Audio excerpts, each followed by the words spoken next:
All right. Well, welcome to Zoom Sunday. Speak the truth. I tell you, I want to thank one of our table guests who's here with us on a regular basis for giving me an idea for this show today because it needs to be done. You know, our history being suppressed and being made fake news. All you gotta do is, check out the news media. They will disenfranchise you if you allow them to do it. Now, with assist, they got an assist from spooks who sit by the door now. Now, everybody is telling our stories but us. And for several years, I've been checking PBS and WETA out, and they've been doing Washington in the 60s and Washington in the 70s and the 80s. And I'm looking at this thing. I say, wow, I wonder, was I in Washington? Am I a Washingtonian? I'm seeing all these people giving their ideas about the town and what's happening in the town. So I talked to this brother the other day. He said, Harold, look, man, your history is second to none. He said, your history is second to none, man. And people need to know. And, I found that everybody is telling our stories but us. There's an old saying that if the lines don't hire a public relations firm, the glory of the hunt will always go to the hunter. And that's what's happening with our history, man. So I decided today I want to go, black women have always been my heroes. Everybody who's been around me know I say black women are my heroes. I'm talking about my grandmother and my mother, Mama T and Grandma Bell. Even Hattie T, my wife, who's been with me for 53 years. She's my hero. So today I want to go back, Gary, and take a look at black women in the U.S. Army in World War II. We don't even know about these women, man. Take it off. Let's go. In July 1944, Allied forces broke out from Normandy following the D-Day landings of 1 month before. American troops began their march across France, liberating Paris and making their final push into Nazi Germany. As fighting intensified, so did the need for reminders of who and what they were fighting for. Letters and packages were the connections to loved ones and to their lives at home. But as the American army spread across Europe, delivery of mail became ever more difficult. 7 million Americans, military and civilian, were stationed in the European theater. Most were changing locations often, and many soldiers shared common names. By Christmas 1944, 17 million pieces of mail had piled up in Birmingham, England. Packages of cakes and cookies rotted in warehouses, while the troops shivered on the front lines of France and Belgium. The soldiers noticed, and Army reports noted the lack of reliable mail was hurting morale. A new mail delivery system was needed, and it would be managed by a new unit, fresh from the States, and ready to prove themselves up to the task. On February 3, 1945, the first group of women from the 6888th Central Postal Directory Battalion shipped out from New York. The 6888 was the first Army unit of its kind, consisting entirely of African American women. It was under the command of Major Charity Adams, the first black woman to earn a commission in what would become the Women's Army Corps. Arriving in Birmingham, the women of the 6888 were met with unheated warehouses stacked to the ceiling with letters and packages. Immediately, they got to work, splitting into shifts and working 24 hours a day, 7 days a week. They tracked the locations of millions of troops and had the solemn duty of returning mail addressed to service members who had died. All the while, the stacks of undelivered mail began to shrink as the 6888 adopted the motto, no mail, low morale. And yet they still found themselves having to prove their worth to their fellow Americans.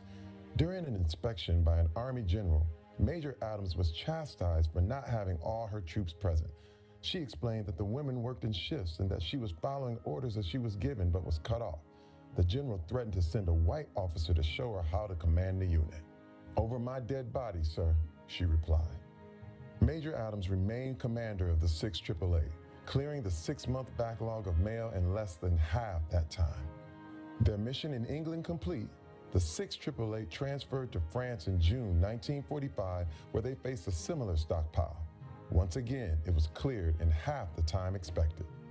While in France, the 6th AAA felt the same loss as so many American units during the war, as 3 women, PFC Mary Barlow, PFC Mary Bankston, and Sergeant Dolores Brown, were killed in a Jeep accident. They would be buried with honors alongside their brothers in arms at the Normandy American Cemetery. Only 4 women would be buried in Normandy. 3 were from the 6th AAA. By late 1945, the war now over, American troops began their long-awaited trek home. Among those heading home was the general who had threatened to replace Major Adams. Since that encounter, they had developed a good working relationship, and just before leaving, he showed up unannounced. "Adams, I've received my orders to return to the States," he told her. "It's not easy for me to say what I've come to say. Working with you has been quite an education for me, especially about Negroes. It's been a long time since anyone challenged me, black or white, but you took me on. You outsmarted me, and I am proud that I know you." Charity Adams would be promoted to Lieutenant Colonel, the highest-ranking African-American woman in the Army at the time. The remainder of the 6th AAA would return home to a still segregated country in February 1946 and be disbanded without further ceremony. 855 women served with the 6th AAA during World War II. They were the only battalion of all African-American women to serve abroad during the war. The example they set proved an education for a great many, opening the door for generations of service women since. Okay, Gary, you can cut it. You know, it makes me wonder whatever happened to strong black women, like those beautiful black sisters there, 855 of them. We don't even know anything about them. 75 years later, they finally honor them. And of the 855, only 7 of them showed up at the Omni Showroom in Washington, D.C. To get recognition. You know, there's much Anita Fletcher can tell you about her mother, Audrey Whitney. How Whitney used to have her youngest sister over to her home where they'd drink Budweiser, eat peanuts, gossiping and laughing the hours away. How Whitney, a child during the Great Depression, would always accept extra furniture and household items, where she would store in the garage and give away if anyone needed them. How she wouldn't take any mess from you neither. You know, waking up her 3 kids early on Saturdays to clean, regardless of how late they were up the night before. Fletcher knew her mom had served in the military when she was younger, but it wasn't until 2016, the final year of her mother's life, that Fletcher, a retired sleep technologist in Portsmouth, Virginia, learned the extent of her mother's service. She had been part of a historic World War II unit comprising all Black women, the first such group in the Women's Army Corps to be deployed overseas. The 855 Black women of the 6th AAA Central Postal Directory Battalion, commonly referred to as the 6th AAA, that's what they were referred to. They cleared a massive backlog in mail, helping to deliver more than 17 million pieces of mail in the final months of the war. And that's a hell of a piece of history, man, that we're not aware of. And when I think about our history, and I think about my history and what I've been seeing, like I said, DC is my hometown, where I'm a 4th generation Washingtonian. They chronic DC history in the 60s, 70s, 80s, and beyond, reporting like I was never there. Me and my brothers grew up in a Northeast housing project called Parkside on welfare. My heroes have always been Black women, Grandma Bell and Mama T. My great-grandfather, James Alfred Tyler, was the first, laid the first brick to build Mount Airy Baptist Church in 1893. The church is located at North Capitol and L Streets Northwest in the shadows of the nation's capital. The Tyler House is a senior citizen residence located at North Capitol and New York Avenue, is named after my great uncle, the Reverend Earl Tyler. Now, I'm from, I'm from a law enforcement family. My older brother Bobby was a U.S. Marshal for 20 years, and my brother Earl served in the U.S. Army as a staff sergeant and MP for 8 years. He was the U.S. Army heavyweight boxing champion and all-Army ping pong champion in Nuremberg, Germany. He fought unsuccessfully to have segregated off-base housing in Nuremberg declared off limits. His complaint, his complaint, I mean, they just overlook it's unsuccessful, to have off-base housing, declared off limits. His complaints rejected. He wrote to Detroit, Michigan Democratic Congressman Charles Diggs. In the Pentagon, Diggs responded, and finally he obtained adequate housing on base for him and his family. Now, racism and the struggle, and I mean the struggle, reached a climax at a segregated discotheque called The Cage.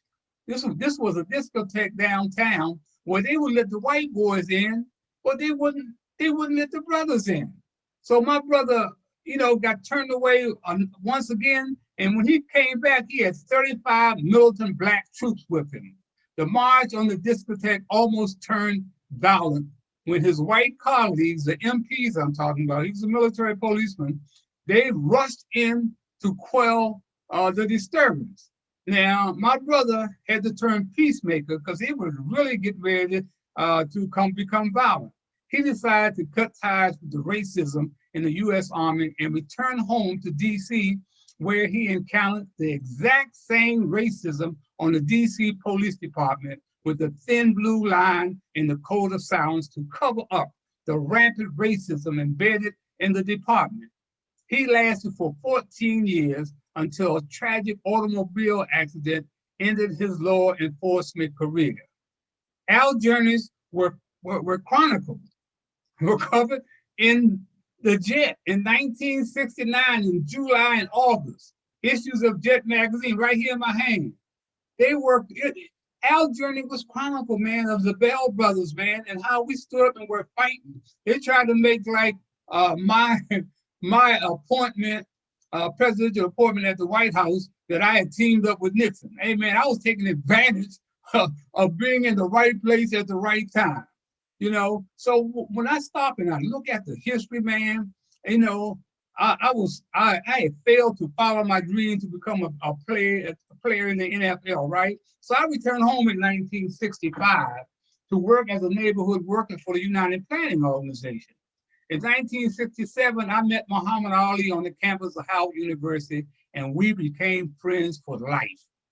In 1967, I would become an impact player in the streets of Washington, D.C. as a youth gang task force member for the elite roving leader program for the D.C. Recreation Department. During the 1968 rise, I walked the streets arm in arm with nothing but a D.C. Police Department badge with U.S. Marshal in charge Luke Seymour and NFL Hall of Fame player Willie Wood, who was my co-worker with the D.C. Recreation Department at the time. In December 1968, my wife Hattie and I found Kids in Trouble, benefiting thousands of children in the District, Maryland, and Virginia for over 50 years. In 1969, I became a presidential appointee via Richard Milhouse Nixon. In 1972, Inside Sports made me a pioneer in sports talk radio. Sports talk would never be the same. In 1974, Muhammad Ali, after knocking out George Foreman in Zaire, Africa, kept his word to me when he returned to New York City and gave me the first interview. This was the first time ever a Black media personality will be granted an exclusive one-on-one interview with the undisputed heavyweight champion of the world. In 1975, I was the first Black to host and produce his own sports special in prime time on NBC affiliate WRC-TV4. In 1980, I was Washingtonian of the Year, making me the first ever sports media personality honored. In 1989, the Washington Post covered my sports media odyssey with two different stories on page 1 and page 3 of the sports section. That was the first ever done. You look behind me and you can see that story. But In 2020, the National Association of Black Journalists, NABJ, honored me with the Pioneer Award. October 30th, 2020 will mark the 47th anniversary of the Rumble in the Jungle and my interview with Ali. 2021, November 30th will mark 53 years of marriage to the wind beneath my wings, my wife Patty T. 2021 December will mark the 53rd anniversary of Christmas toy parties for elementary school children. 2022 will mark the 50th anniversary of the Inside Sports talk show that changed the way we talk sports in America and around the globe. Now, a lot of folks are not aware that the origin of Seven on Your Side, you know whose idea that was? It came up Paul Berg, but Paul Berg got it from Inside Sports. When I had him on Inside Sports one Saturday, he couldn't believe all the telephone calls that I was getting, people asking for help, to find a job, or they were having a problem with an employee, or their kid was having a problem. He couldn't believe that I was getting all these calls. So he came back for a second time, and he saw what was the real deal. And guess what? He took it back to Channel 7 and started Seven on Your Side. That's how Seven on Your Side came. And when Paul Berg left, they kicked him to the curb. He couldn't take Seven on Your Side with him. And another thing, the origin of students getting credit for working in the community, that came from kids in trouble. 1968, when I opened up Hillcrest Children's Saturday program, I had all these kids, right? So I had to go out and try to find somebody to come in and be a tutor. So I went out to, went around, went to Howard University, see I get some students from there. Couldn't get no students from there. Went to DC Teachers College and couldn't get any blacks to come out and work with little kids on the weekend. So what happened, the director of Hillcrest Children's Center, Dr. Nicholas Long, told me about a friend out in Tacoma Park, Maryland, and I had a school out there, 7-day Adventist school, and I should call her and look her up. So I did. And I went out, and those kids, those white kids, came in on a yellow bus every Saturday down 14th Street to 14th and W into the ghetto to help tutor our kids when we couldn't get nobody else, our own, to tutor those kids. So now you can go and work in the community and get credit for college. That's how it all started. Because back then, we weren't helping each other, and we're still not really helping each other unless we're getting something out of it. So I wanted to get that history out there, man, because when I see WPBS and WETA doing the history of Washington, they're leaving a whole lot of us out. So I decided I'm going to chronicle my history right here on Speak the Truth Today, and Gary will have it. Gary, I wanna hit that video with Judge Luke Moore. Judge Luke Moore. All righty, let's pull up Judge Moore. Here comes the judge.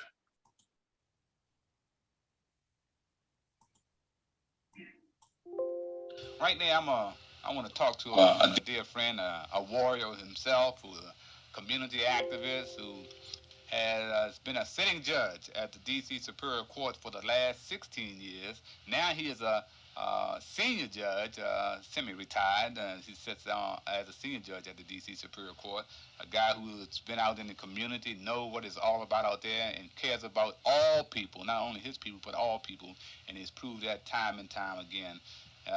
Someone want to ask me, I once asked Muhammad Ali, give me a definition of a friend. And I say, because people are always hanging on you, champ, and I know you've heard me say this before, but the champ's definition was how a friend is someone who's always doing something for you and expecting nothing in return. So without further ado, I'd like to welcome my friend to Inside Sports, who's no stranger here, D.C. Superior Court Judge Luke C. Moore. How you doing, Judge Moore? Oh, Mr. Bell, my good friend, Mr. Harold Bell, it's always a pleasure for me to be with you because we have an enduring friendship, and it dates back many, many years when you and I walked these streets, and what you have done as a community activist yourself, and you are still in the fight. You are part of the struggle, and you've always been and always will be. So it's always a pleasure for me to be with you. Talk about the impact and the loss of Thurgood Marshall from the Supreme Court bench. And you know, right now we're going through a phase where the president is about to veto the Civil Rights Act. And of course, Thurgood Marshall has been a fighter and a warrior all his life. Definitely he cannot be replaced. But tell us about the kind of impact that this loss will cause our community and our country. This is a tremendous loss. It's a tremendous loss to all of us, black and white and all ethnics. It doesn't matter who you are and what your race is, because this man was a towering figure and a symbol of fairness and justice. You know, his voice at the highest court in our land was so important. What it meant to us is this, and what it meant to people who feel themselves victimized. You see, many people have reservations about the justice system. Some people don't think that it's fair, and it's important to have a person like Thurgood Marshall and other persons sitting on benches, on a court bench, and it's certainly at the highest level, at our highest court, who can be a symbol of fairness. And when people look at him, when underprivileged people, when black people, when African Americans, when white people who feel that their rights have been trampled on, when they can look and see a Justice Marshall and a Justice Brennan on the bench, they feel that their causes will be heard. And as you know, Harold, as many times as you and I are Luke and Harold, you know, you and I have been together for so many times, you know, sometimes it's not so much what is being done, it's the appearance. And it's important for people to feel that there is an appearance of justice. Because, you know, a person can come into a courtroom, Harold, if that person goes out of a courtroom feeling that he hasn't received justice, the system loses. That person has a sour taste. That person, you know, he gets disappointed and disenchanted with the system. He said, the system doesn't mean much to me. Doesn't mean anything to me. And so when you have a Thurgood Marshall sitting at the highest court, that person or persons like all of us can feel that that man is there. He's going to fight our cause, even if he's in the minority, even if he's just a dissenting vote. Our cause will be heard.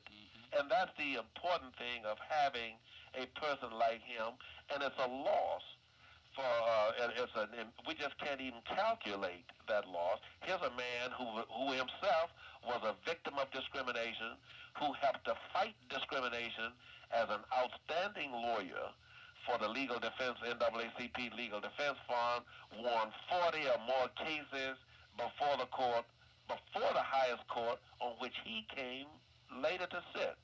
No one can state that they have that kind of record. He was one of a kind. He was unique in that regard, but most important, he was a symbol of fairness. And when you lose symbols, how, you know, that's important to people. When people all over the country can look up and say, I got Mr. Thurgood Marshall. Mr. Justice Marshall is going to be there, and he is going to make certain that I get a fair hearing, that my matter is heard, and when it's heard, that it's going to be heard properly, even if the person doesn't win. And so we lose that. But hopefully, there is another Thurgood Marshall lurking somewhere out there in the legal community, Harold. And we don't need to despair. We can't hold up our hands and despair. We have to ask the president, I'm sure he will, to look around, in the legal community. There are some persons, you won't find another Thurgood Marshall, but there's certainly some persons out there who are sensitive to the causes of others, who will be objective, they'll be fair, but they will make certain that people, little people, people, that ethnic groups, black people, the people in the West Virginia hinterlands and out in the hills, that those people, the women, that they feel that their rights are being heard at the highest court level. Right. We're talking to Judge Luke Moore, senior judge at the D.C. Superior Court, and talking, of course, about the loss of two great lawyers, people who fought and put their lives on the line. Of course, Herb Reed and, of course, Justice Thurgood Marshall. You know, one of the things that reporters asked Thurgood Marshall in the press conference yesterday about somebody replacing him, should there be another black, I think his answer was, just find somebody who's qualified. I think what he really was saying, Luke, find somebody who's sensitive to the issues of minorities and the man on the lower the totem pole. Now, the key word, you gave the operative term, as you always do. That's the word. A person who is sensitive, a person who understands the issues, a person who is willing to take a stand on what some persons call controversial issues. They're not really controversial at all. They're really human issues. And persons who are willing to take a strong stand on them and be fair about it. And this is what he was saying. And I believe that person is out there. I believe that there are some persons out there who can do that. They may not be another Thurgood Marshall as such, because he was unique. He was unique in and given his own background and how he had struggled and fought, and then having the opportunity to represent the NAACP Legal Defense Fund before the court on which he later came to sit himself. That's a unique path. You can't find that again. But there are persons out there who are sensitive to the various causes that come to that court. And you know, when the Supreme Court speaks, it speaks not just for the litigants that are before it, it speaks for the nation. It sets policy, legal policy for the nation. That's what that court does, and that's why it's so important to have sensitive persons on the court, and I believe the president is aware of that. Yeah. Well, Luke, it's so important to have sensitive people like you in our community, and you have had great impact, and I just want to say it's been my honor to be a friend of yours, and I want to say keep on doing the great things that you've been doing in the community, and we here at WST love you, and the community love you, and it's people like you, too, have had an impact. So, Luke, thanks for taking time out to be here on Inside Sports, and looking forward to having you here again. Well, you know, I'm always ready to come on your program at any time, because if there's one person who has done something in this community and has always given his all to this community wherever he is, and in the media, and that's important. You are our voice in the media, and you have always done that, and we love you for it, Harold, and always will, and our friendship will always continue. All right. Thank you very much, Judge Luke Moore. Okay. You know, when I think about what Luke just said, and I think about what Lawrence Lucas and the black farmers are going through, and how Trump put all those federal judges, appointed all those federal judges who'll be there for 10 to 20 years, it's going to be an uphill battle, man. You know, and like Luke said, he hoped that somebody is out there, but nobody's out there like Thurgood Marshall. So that is the kind of reason why I had so much success in the community. It was because of Luke Moore and R.T. Alexander, Judge Newman, Eugene Hamilton, Henry Kennedy. I brought all those guys out in the community, man, and they were there to really put back, man. And we don't have it like that anymore, Gary. What's the real deal? Where have we lost black women like you, like your mom? She was a DC cop who went out there and put their lives on the line, man. People are scared today to stand up and be heard. You know, I don't know. It's something going on, because my mother was a sergeant in the MPD. My godmother, Maddie Taylor, was a school board member. She ran, but they were all, and then there was Carolyn Charity, who was also one of the police women. My grandmother worked in there. They all worked for the old, what they called the Women's Bureau back then. Mm-hmm. And, you know, I guess it's a different kind of thing, but you know, I always go back to my definition of courage, because what we're talking about has to do a lot to do with courage. And I define courage as the willingness to act on what you believe to be true. And I think we just don't have enough people who have the courage to stand up for things that they believe. They may be worried about, you know, their stature in the community or money or positions. But in the end, man, if you can't help people around you, what good is it? Mm-hmm. Mm-hmm. Anybody else? Don't have any comments out there? Let me add That was It's kind of, the sound piece is to very, that. very low, so I missed a lot. okay. Sydney, go ahead, and then Doc, you can come in behind Sydney. Go ahead, Sydney. Well, you laid the question out there. These are more robust times when uh, um, technology has taken the place of how people communicate now. And so while you have that twist in there, that old, I mean, even in the military, the women you showed as Gary reflected upon the courage. The courage is coming out of universities, courage coming out of prisons, courage being taught in churches. And we find that the spirit of the people is not quite courageous as it once was. We had people on the forefront or out galvanizing the spirit of the people and perpetuating a kind of strength, a kind of integrity, a kind of power in God's had given them because of their faith, taking their faith, shining it in the darkness, standing up for that which made them more, that which empowered communities.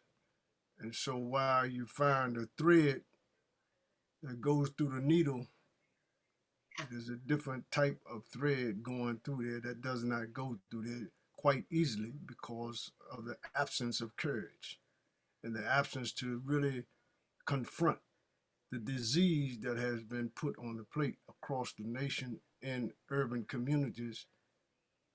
We'll find that there's not quite enough courage to fight with the intensity that we witness.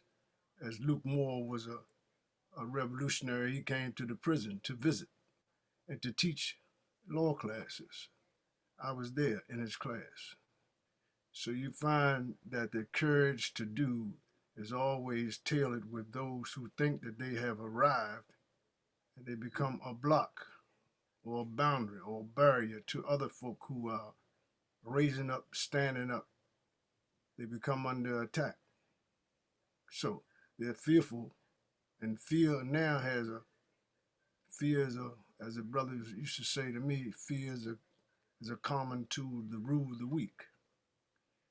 And so folk have lost their insightful courage to fight intensively unto the end. You make a commitment, you make a commitment, and that's what we witness. And we can't replicate that kind of courage because in this life, technology threads the needle to take that courage away. So your history is lost, and the history is interfered with, or the history is not even discussed. So when you don't have discussions from the same emphasis of courage that Gary was talking about, we lose an inch every day, every hour, every minute. Okay. Dr. Fisher? Yes. One of the things, well, we're still suffering as a people.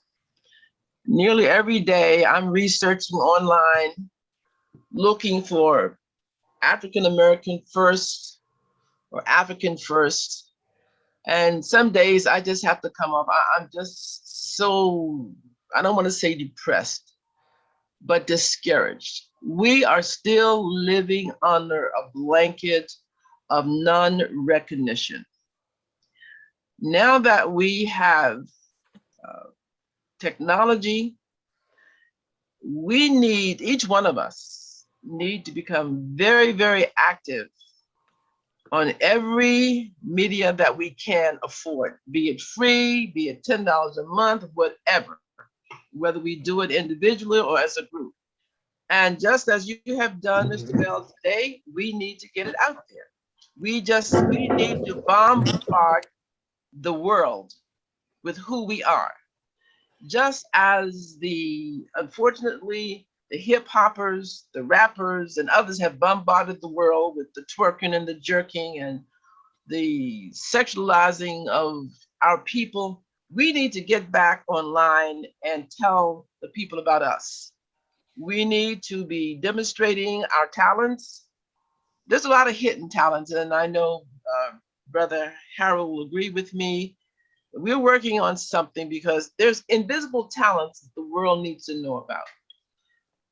Our people have been canceled day in and day out. I know myself that I work with a very good architect, in fact, with one of Howard's best. And we got a small grant with the government, State Departments. And we did something that no one else had done. And oh, they were so proud of it. Now they could follow grants, have a day or night.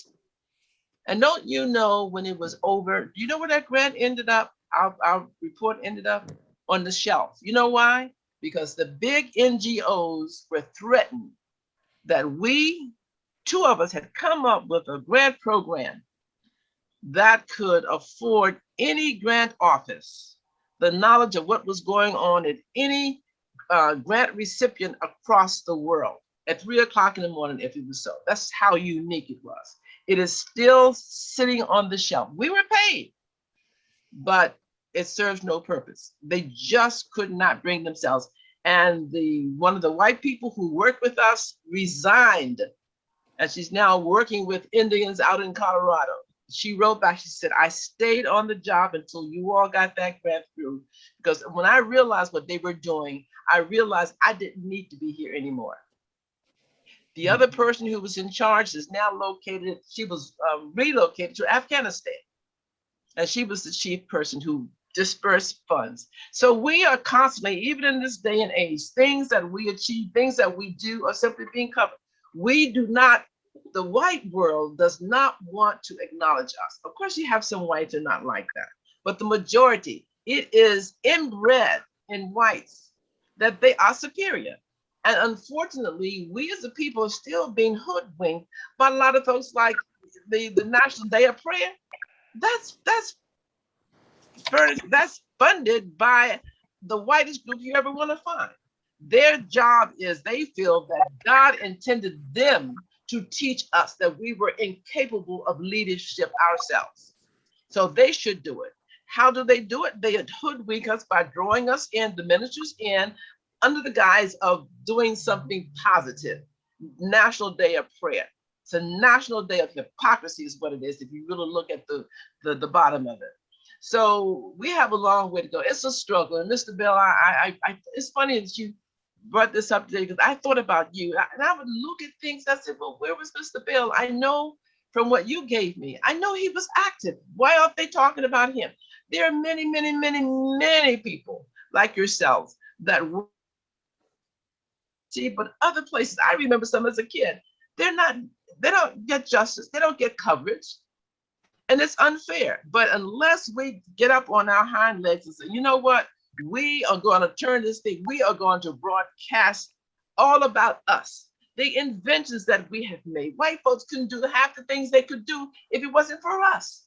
We'll never get the credit until we take it back. We have to take it back. Jock? Yes. Mr. Bell, I want to get Uh-huh. Jock in here and then CJ before he has to go. Okay, that's right. Okay. Yes, it's very interesting and intriguing to hear you speak of the Black woman in the military that sorted the mail. My father was a mail handler, by the way, so I certainly appreciate that type of employment. He was at the main post office on Massachusetts Avenue back in the day. And of course, a lot of our Black women have always did, what we kind of refer to as domestic work or domesticated work over the years. But now, of course, because of education and the internet, they're able to, hold a higher degree type jobs, jobs that are more influential. Also, too, I just like to briefly state that it is, to me, and I say this often, that it's a crying shame how we have been led to be consumers in this world, and we're overpaying for everything, and we have a few select people and that are only looking out for a few select people. When you look up and you see one personality making all the money, and I'm going to point back to Obama, and a lot of people may disagree with this, but I feel very strongly that he was not the right president at the right time for Black folks. And I say that because here's a guy who raised billions. He didn't let but one Black into his cabinet. Very few Blacks was able to pull up other Blacks by their bootstraps. As Gary mentioned, the Women's Bureau, all the different agencies that employed people over the years.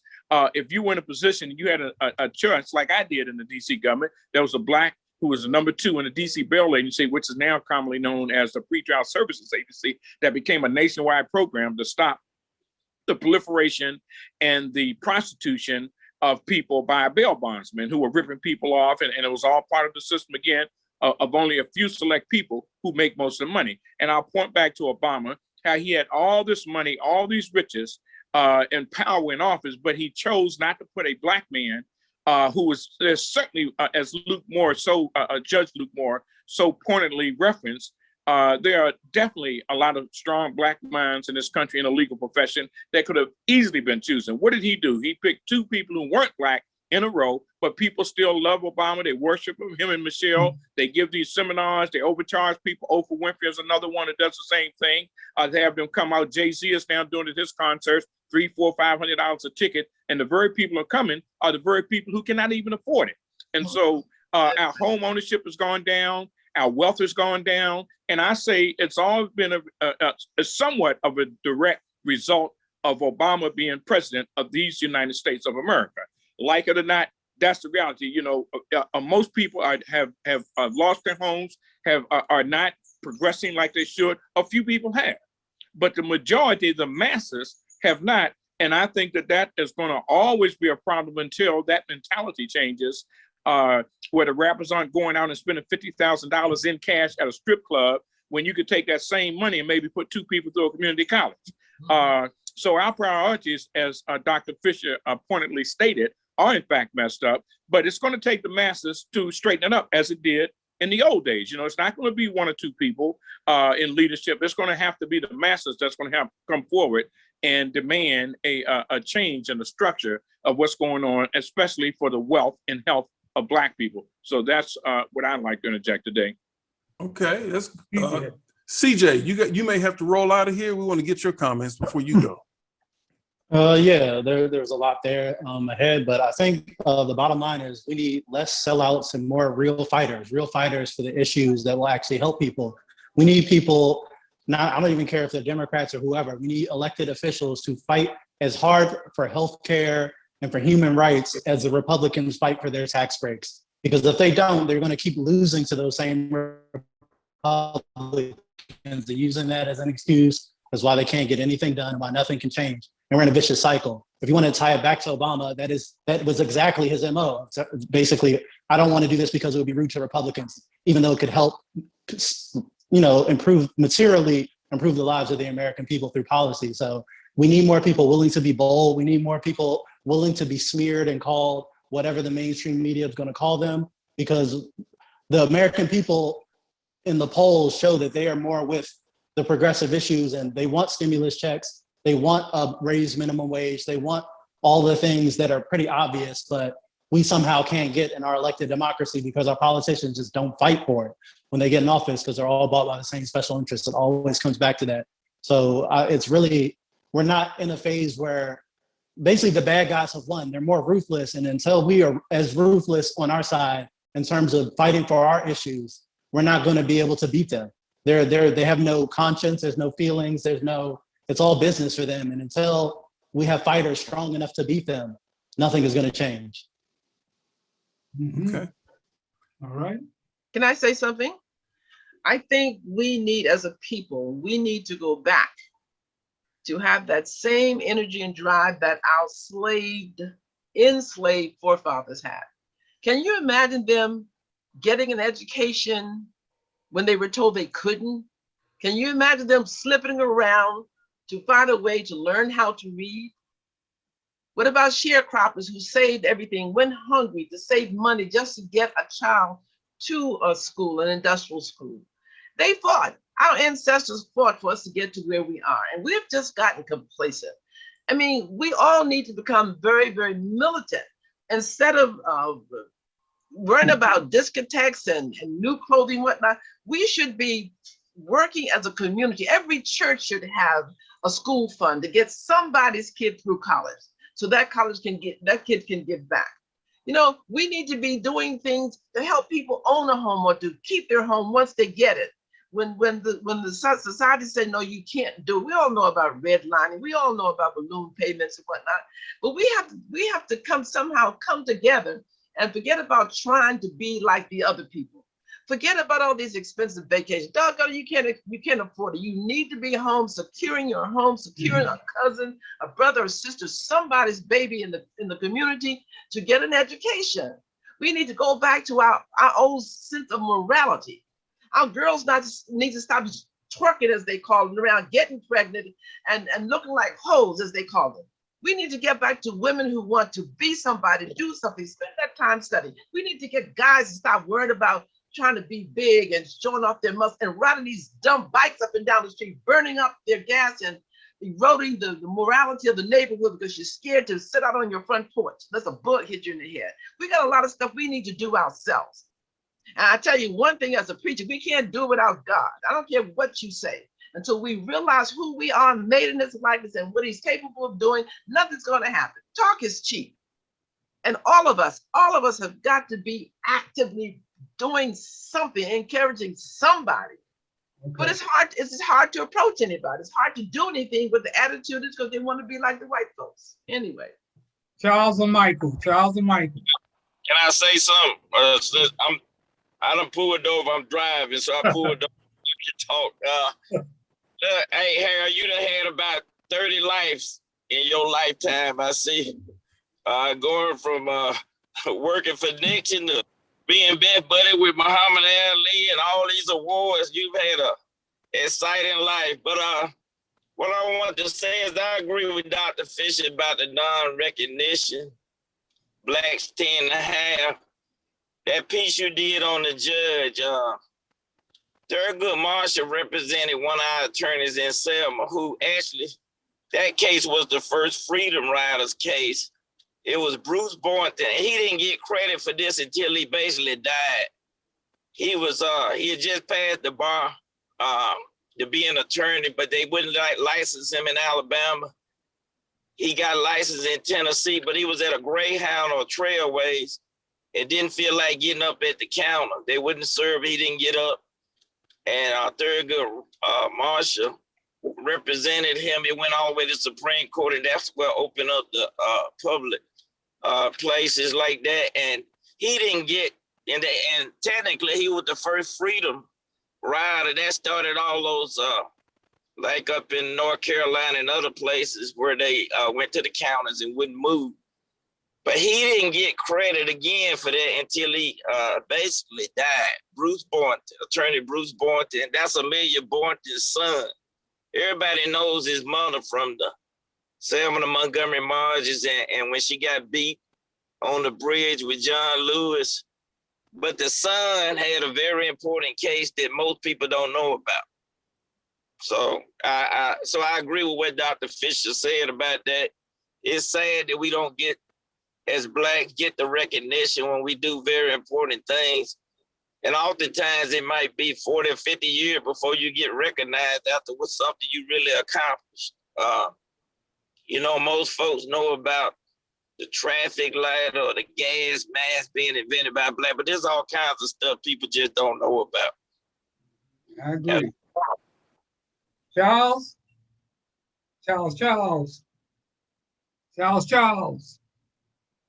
Yeah. Okay. Yeah. First of all, I want to say this: any president of the United States represents ideology. The ideology they represent. They don't represent the ideology of poor and disenfranchised. They represent the ideology of corporate America. That's just a fact. You can take it or leave it. So you can't blame Obama and say Obama because he was black. No, Obama represented that ideology. He could be a goddamn monkey. He gonna represent that ideology, and he gonna represent the interests of corporate America. So that's what he represented, and that's the net result of it. Biden representing the interests of corporate America. He gonna, you know, so we recognize that. But I want to go back to Harold, and Harold, ain't no doubt about it. They should give him an award in your name. And I'm not being Thank you, Charles. I'm good. Because you have actually done a lot in a period and in an era where the city was still discriminating. They were still doing a whole lot of crazy. And they were like systematically doing stuff to young folks. I know the period you're talking about. I grew up in that period. You in a space where you telling people that they got the right to self-determination, and then you creating things for them to actualize. So I applaud you on that. In terms of the women, I didn't know this right here, that the women's core came from Black women. That's what they said in that piece. Say this is where the concept of women's core came from. The Black women going over there and making sure our men get married. I was locked up. One thing everybody know when you locked up, and Cindy and Job can attest to this, you're looking for that goddamn mail all the time. That boy, they had cell phone, they had phones in the dorms. They had, look, you looking for the man come through there, he come through there to mail, you like, man, you trying to get the letter from your wife, your other half, find out what's going on with your family. So that right there. And last, I want to say this here. Remember, and Mike, he can attest to this here, the Montgomery, Alabama bus boycott was organized and kept alive by women. Johnny Carr, we talk about Rosie Park, but her road dog was Johnny Carr. And Johnny Carr was a mainstay in that area. Then we look at Fannie Lou Hamer. And the people that, she wasn't the only woman, she was one of many women that was like exemplifying the mentality of the women that you're speaking about, Harold. So we got, and then when you reflect on your family and your mothers and your mothers, they was a part of that process. So yeah, they was a part of that. So when we look at what's going on with our people today, it'd take too long for me to go through the whole thing. But I just want to say, Harold, my hat's off to you. Definitely appreciate your work, your hard work in this city. And if I have anything to do with it from now on, I said something to somebody about you before. I said, man, you know Harold Bell? He said, I don't know. I said, man, it's the first sports dude. And you play football, dude. I'm telling him to him, he said, man, you play high school football? And you don't know who Harold Bell was? You played at Coolidge? He said, I said, man, look, I tell him about you, right? So yeah, thank you, Harold. Thank you. You know, one thing I want to say too, man, is that when I look at the women today, man, all of us come from strong women. And I'm trying to figure out where have they disappeared to, man. I'm thinking about Lightfoot in Chicago. She's a disappointment. I'm thinking about the Sharon Pratt Dixon who messed up this city, another woman. Eleanor Holmes Norton, Bowser, Elsa Brooks. Y'all don't know about brave Black women standing up. I'm thinking about Joanne Jenkins at AARP, who taking advantage, man, of senior citizens. You understand? Senior citizens, man, as I said, are being a fraud. They getting caught up in fraud over almost $2 billion a year. And Joanne Jenkins is sitting there making $300,000. They got $1 billion surplus, and you don't hire a fraud unit. Yeah, I got a problem with that, man. And we need, Lawrence Lucas, we need to make sure that these people know about Joanne Jenkins and these people who are selling us out. We need to get out like these emails after this show all over the country. Michael Jackson, send out these emails to your colleagues, man, and let these people know what's happening. And Lawrence Lucas gonna do the same thing with the farmers. He gonna send this show to everybody, man, because they need to be called out, man. You can't even go outside and sit on your porch because there's this sorry leadership, man. And I don't know, right now, I don't know what to say, man, because it's too weak leadership around us, man. They're scared to stand up. Mr. Bell, we got two voices I want to make sure that we haven't heard from. Oh, is that And right? we got Vaughn P, and we got Doc Semper out here. Vaughn, Oh, okay. what's going on? How you doing, everyone? Hey, how you doing, Vaughn? This is my first time jumping in or even seeing the platform. First of all, my name is Vaughn Paris, and a friend of mine that's on is Jock Chevalier. He invited me to join in. And once I got in, it was like, whoo, these some heavy hitters here. You know, there's right now much, I just want to listen, you know, and it's not much that I can include in right now.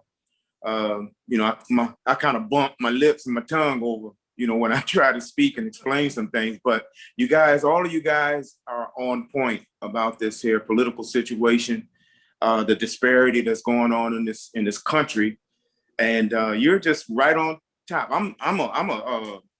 I was born in '55, you know, so I'm kind of like right along with you cats, you know, the things that I saw, the civil rights, the marching, you know, the struggles, the whole 9 yards, Black Power, the Black Panthers, the whole 9 yards. I've witnessed it, the riots, you know, and everything, the killing of Martin Luther King and Malcolm X and Huey P. Newton and all of those things, man.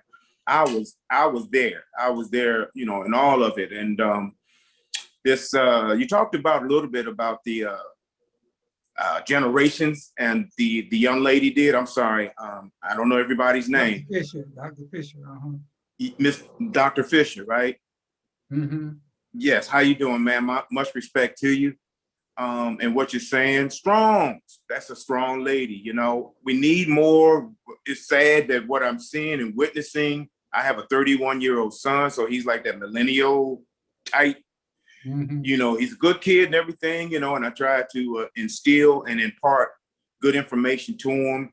And he's never been in jail, locked up, prisons and things of that nature. He doesn't have any children outside of wedlock. So I scared him enough to let him know how that turns out sometimes, you know,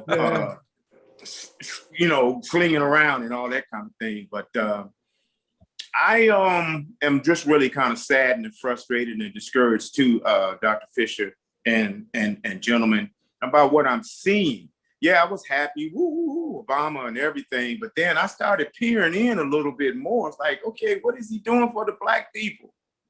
Mm-hmm. You know, he's like how you put somebody up there as a statue or something to that nature, and or puppet. Mm-hmm. Kind of like, and his strings are being pulled, and he really did nothing to me for the Black people. Now the Indians would come in, they get their checks, you know, the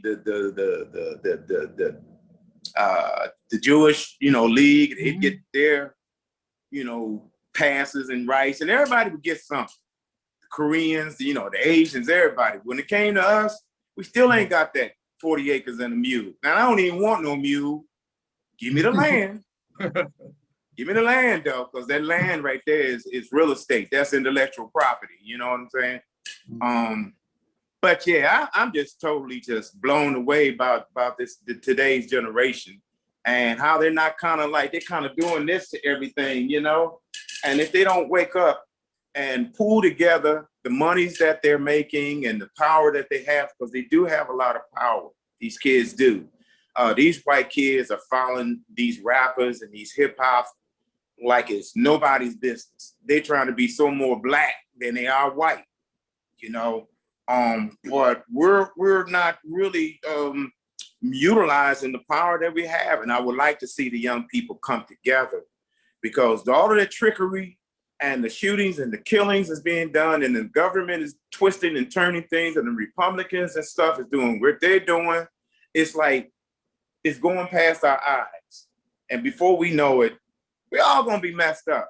We need some fighters. We need some fighters, man. So thanks, man. That's about all I can really, you know, say. Thanks a lot. You see how Vaughn started off? Well, I'm just gonna listen a little bit and see what's gonna go on, but he got all caught up in it. Okay, that's it, Vaughn. You part of it now. Yeah, man. Doc Semper, what you got? You've been laying in the cut. Well, good afternoon, everyone. I would have been on Doc. sooner, but I was at the mall. spending that money y'all been talking about. But I spend it at Walmart. That's my high price store, Walmart. Second high price store is Dollar Store. Well, I wish I owned a Dollar Tree. Anyway, here's the thing. I think that we need to concentrate on what's happening with voting rights. And I think we need to not concentrate on the presidential election as much as we are. We need to start with lower places. Marion Barry started in the daggone school board. I think the point is we're missing the boat here. If we don't get people in office that can help, some of the higher ups won't be able to help us as much as they'd like to. That's where we are losing the battle. So for me, I think, and I've been around, let me just say this to help some folk understand where I'm coming from. I'm born in 44, so I know that makes me old. I joined the military 17 years old out of high school, volunteered. And the first place I was sent to was Washington, District of Columbia. So don't tell me about the old days. I was in DC in 62 and 63, buried the President Kennedy, left the military and joined the police department in 1968, which was a troublesome year in America for anybody that remembers. So I've seen it all. One thing I'm doing is talking to young people, especially because I still am involved with them. Here we go. I teach young people. I'm in 2 programs at the University of Maryland, College Park, but also something called Upward Bound, which I'm sure you've all heard about. I've been Upward Bound over 10 years. So I get a chance to talk to young people. We need to encourage people not only to make sure we can vote, but to vote. We also need them to go after lower positions. That's where it starts. That's where we're losing out. We spend all our time and energy about the presidential election, and the president gets in office, and what Jock said is true. He has to worry about corporate America. So if that's the case, or Charles said it, he has to worry about corporate America. So it's up to us. We should be singing the song of voting, starting with the lower levels, number 1. Number 2, we need to call out things for being what they are. If you ask me, Trump Republicans hate America, but we are afraid to say it. We need to speak the truth. And there is one group of this so-called right-wing organization called the Proud Boys that have already called out the people that attacked the Capitol. These are Proud Boys that said that was ridiculous. You can't attack the Capitol and say you love America. We need more people saying that. And we need to call on some people with lighter toned skin to be able to say that and to get in our corner. We can't do it alone. We outnumber them, but they're trying to diminish our ranks with the voting thing. So if there's anything we can do individually, we need to talk to voting, starting with lower levels. We need to call out Trump Republicans for hating America. That's what they're showing. They're more allegiance to the man than they are to the country, but we don't say it enough. And we need to get some of those people that have the mouthpiece to say it, to be able to speak the truth and don't be afraid of it. And I've been in some forums. And for those that don't know, I live in the southern Delaware, which is definitely Trump country, people. Anyway, but I'm packing. So I got advantage over some of y'all, okay? I'm ready for Freddie. And if there's a be touching done, I'm ready for that too. Ex-military, ex-police department. We need to speak up though, and we need to, I guess, speak to people that look like us. This is the last piece for me. What I had growing up in the 50s and 40s and 60s, we felt an affinity toward one another. When I saw a black man say, hey brother, how you doing? Remember that? Anybody that hasn't seen, what's the thing called Soul, that new movie out, Summer of Soul, we said, hey brother, hey sister. We had an affinity. Well, somewhere along the line, we started losing that. I do not pass a black person. I don't care what they look like. Even the stupid fool with his pants coming down, underwear showing. I say, hey bro, how you doing? Because that's another missing piece. We got to love ourselves before we expect other people to love us. And I'm sorry to say, I don't see enough of that. If we start speaking to each other, we start going behind the scenes and talking up this voting thing from lower level to higher level. And then the last piece of this thing is feel good about who you are and where you are able to speak the truths that you're speaking. I'm an old guy that's been around. It will not stay the way it is. We can change it, but we have to believe we can change it. And it won't take just Motown telling us and Marvin Gaye what's going on. We need to do some stuff. Anyway, that's all I got to contribute. And Well, thank you, Doc. That was great, Doc. That was great. You know, I want to go to the Wild Wild West because that's what we have kind of turned into here in DC and across America. We had a shooting at a Major League Baseball game in the 6th inning. Now, any of those of us who've been out to the stadium to watch the Nationals play, they got a whole police department surrounding the stadium. And they have a shooting. They got to stop the game. People are running for their lives. They don't know where the shooting is coming from. And right to this day, they got plenty of cameras and nobody's been arrested. People are doing what they want and nobody's being arrested. That's what I don't understand. Gary, let's play that piece on Wild Wild West before we bring the crew back. Gary, I don't have that Wild Wild West piece. Oh, you don't have the crime wave, the DC crime wave? No, I got Goodell, Roger Goodell. Okay. I can get it though. Can I add something? Yeah, go ahead, Doc. Based on what Hal just said. I don't know if any of you remember, here we go now. I was in the police department in 68 through the 70s. COINPRO was when the government was actually supplying cities with drugs. I don't want to get too deep. And I do know a lot of people from my neighborhood that also were in the house of many doors that were locked up, okay? So I'm getting my information. I'm gonna tell you something that might surprise you. The government is supplying guns to these inner city kids. I'm telling you this. Now, you don't have to believe me. They're not buying them themselves. It's being supplied by the government. They're trying to create this upheaval for a bunch of political reasons. Chicago, DC, New York, LA, they're actually doing that. Now, we'll find out about it 10 years from now. The same thing with COINPRO, and everybody will be shocked to find out. I'm telling you, they want this to happen. How are we going to stop it? We need to come up with some plans and put people in place that are willing to speak to it. But I'm telling you, this is a truth that I know. I do know people in the underworld, the real underworld, okay? Real criminals, not these fake guys in 7-Eleven. I'm talking about. All right, so I just want to give you that to think about. It's not us, brother. These kids, those guns cost somebody money. They're buying them down south. They're bringing them up to the inner cities. The Justice Department is not doing enough to stop the flow of guns from places where you can buy. Some people buy 40, 50 guns every week and bring them up to these cities. And they're getting the money to buy them from the government. I'm telling you this. I'm not making it up. This is recorded. Send it out. Let them know. They can find me easy. That's the deal. I just want you to know that. That's okay. All right, Gary. Let's go to Roger Goodell. Have something to take us there.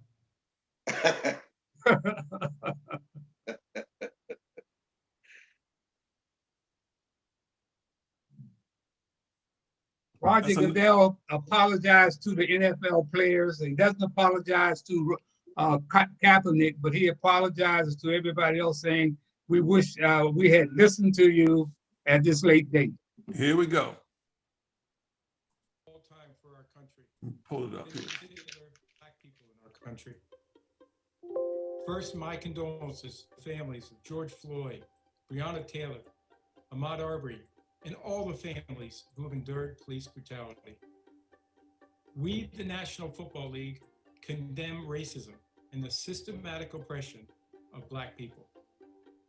We, the National Football League, admit we were wrong for not listening to NFL players earlier and encourage all to speak out and peacefully protest. We, the National Football League, believe Black Lives Matter.